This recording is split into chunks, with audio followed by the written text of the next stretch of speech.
بسم اللہ الرحمن الرحیم الحمد للہ وحدہ والصلاة والسلام علی من لا نبی بعدہ وبعد۔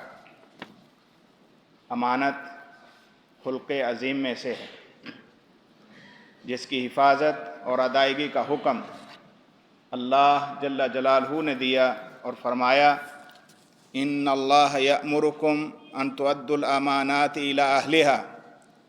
اللہ تمہیں حکم دیتا ہے کہ امانتیں ان کے حقداروں تک پہنچاؤ۔ نیک لوگوں کی خصوصیات کا جب اللہ نے تذکرہ فرمایا تو کہا والذین هم لاماناتہم وعہدہم راعون۔ اللہ کے برگزیدہ بندے وہ ہوا کرتے ہیں جو اپنے عہد کا بھی پیمان کرتے ہیں اور اپنی امانتوں کو بھی ان کے حقداروں تک پہنچاتے ہیں۔ انسان جس عہدے اور کام پر متعین ہو اس کی کما حقہ ادائیگی امانت میں شامل ہے۔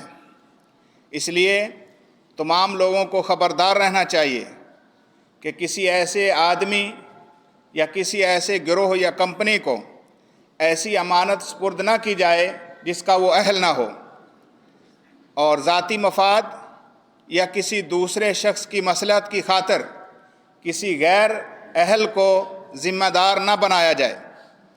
یقیناً امانت میں خیانت بہت بڑا جرم ہے جو فساد اور ظلم کا باعث بنتا ہے۔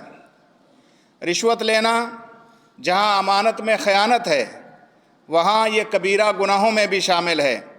آپ صلی اللہ علیہ وسلم نے ارشاد فرمایا لعنت اللہ علی الراشی والمرتشی۔ رشوت دینے والے اور لینے والے پر اللہ لعنت فرمائے۔ اللہ کی رحمت سے دور ہے وہ شخص جو رشوت لیتا ہے یا دیتا ہے۔ یہ بھی رشوت ہی کی ایک قسم ہے کہ عام لوگوں کی فلاح و بہبود کو غیر اہل کے سپرد کر دیا جائے، جو ذاتی مفاد میں حق کو باطل اور باطل کو حق یا ظلم کو اصلاح کا نام دے۔ یاد رکھو، حکومتی عہدوں پر بیٹھے ہوئے لوگوں کا سائلین سے ہدایہ وصول کرنا، تحفے لینا، یہ بھی رشوت ہے اور خیانت ہے۔ حدیث میں آتا ہے نبی مکرم صلی اللہ علیہ وسلم نے ایک آدمی کو زکوٰۃ کا مال اکٹھا کرنے کے لیے بھیجا، اور جب وہ واپس آیا تو اس نے آ کر آقا علیہ الصلاۃ والسلام کے سامنے کہا یہ مال لوگوں کی طرف سے آئی ہوئی زکوٰۃ ہے اور یہ مال لوگوں نے مجھے ہدایہ اور تحفے دیے ہیں۔ تو آقا علیہ الصلاۃ والسلام نے ارشاد فرمایا فَهَلَّا جَلَسَ فِي بَيْتِ أَبِيهِ او بیت امہ فینظر یہدیٰ لہ ام لا۔ اس کو چاہیے کہ اپنے باپ کے گھر میں بیٹھے، اپنی ماں کے گھر میں بیٹھے، پھر دیکھتے ہیں اس کے پاس ہدایہ آتے ہیں کہ نہیں، پھر دیکھتے ہیں کون اس کو تحفہ دیتا ہے۔ یہ اموال حقیقت میں اللہ ذوالجلال والاکرام کے جو حقوق ہیں ان کے اندر غصب ہے، لہٰذا اس سے دور رہنا چاہیے۔ نبی مکرم صلی اللہ علیہ وسلم نے ارشاد فرمایا والذی نفسی بیدہ، اس ذات کی قسم جس کے ہاتھ میں میری جان ہے، لا یأخذ احد منہ شیئا الا جاء بہ یوم القیامہ یحملہ علی رقبتہ۔ اللہ کی قسم، کوئی بھی اس ہدایہ اور اس طرح کی رشوت لینے والا جو بھی چیز لے گا وہ کل قیامت کے دن اپنے کندھے پر اٹھا کر لائے گا۔ اگر کوئی حکومتی محکموں میں سے کوئی بھی ایسی چیز لیتا ہے جس کا وہ حق نہیں رکھتا، وہ قیامت کے دن اس کا بوجھ ضرور اٹھائے گا۔ اللہ ذوالجلال والاکرام نے ارشاد فرمایا وَمَنْ يَغْلُلْ يَأْتِ بِمَا غَلَّ يَوْمَ الْقِيَامَةِ۔ جو بھی خیانت کا مرتکب ہوگا وہ کل قیامت کے دن وہ خیانت کی ہوئی چیز کو اٹھا کر لائے گا۔ ثُمَّ تُوَفَّى كُلُّ نَفْسٍ مَا كَسَبَتْ، اور پھر ہر کسی کو اس کا برابر بدلہ چکا دیا جائے گا۔ وَهُمْ لَا يُظْلَمُونَ، اور کسی پر ظلم نہیں ہوگا۔ یعنی جس شخص نے کسی کا ناحق مال کھایا اور اس کے عوض کسی کا حق دوسرے کو دلوا دیا تو کل قیامت کے دن حق والے کو تو حق مل جائے گا، اور جس نے ظلم کیا ہوگا وہ یقیناً اللہ کی گرفت میں ہوگا۔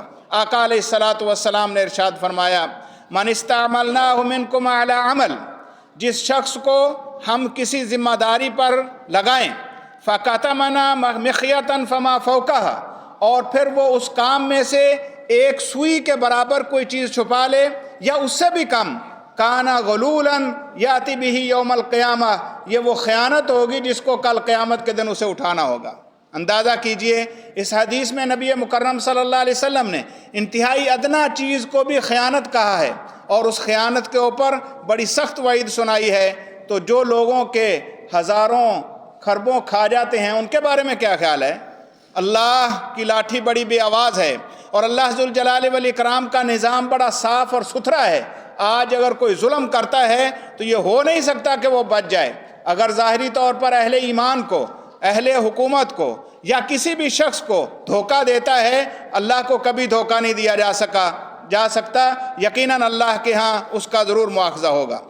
نبی مکرم صلی اللہ علیہ وسلم کے ساتھ غزوہ میں بہت سارے لوگ شریک تھے، ان میں سے ایک شخص ایسا بھی تھا جو آقا علیہ الصلوۃ والسلام کے ساتھ بڑی بہادری کے ساتھ لڑا اور آخر کار مارا گیا۔ لوگوں نے کہا مبارک ہو، شہادت مبارک ہو، فلاں شخص کو شہادت مبارک ہو۔ آپ صلی اللہ علیہ وسلم نے ارشاد فرمایا بلا والذی نفسی بیدہ، ہرگز نہیں، اس ذات کی قسم جس کے قبضہ میں میری جان ہے، جس کے ہاتھ میں میری جان ہے، ان الشملۃ التی اصابها یوم خیبر من المغانم لم تصبها المقاسم لتشتعل علیہ نارا۔ آقا علیہ الصلوۃ والسلام نے فرمایا ہرگز نہیں، وہ چادر جو انہوں نے خیبر کے دن اس مال سے لی تھی جو ابھی تک غنیمت تقسیم نہیں ہوئی تھی اس سے پہلے، تو آج وہ اس کے اوپر آگ بن کر جل رہی ہے۔ نبی کا ساتھی ہے، بڑی بہادری سے لڑا، لیکن ایک غلطی کی، عام مال میں سے جو ابھی تک اس کا حق نہیں تھا اس میں سے ایک چادر اٹھا لی، تو وہ آقا علیہ الصلوۃ والسلام کے حکم کے مطابق لتشتعل علیہ نارا، اس کی آگ اس کے اوپر بھڑک رہی ہے۔ اب اندازہ کیجئے میرا، آپ کا اور دنیا میں عام لوگوں کا کیا حشر ہوگا جب وہ اللہ کے حضور حاضر ہوگا۔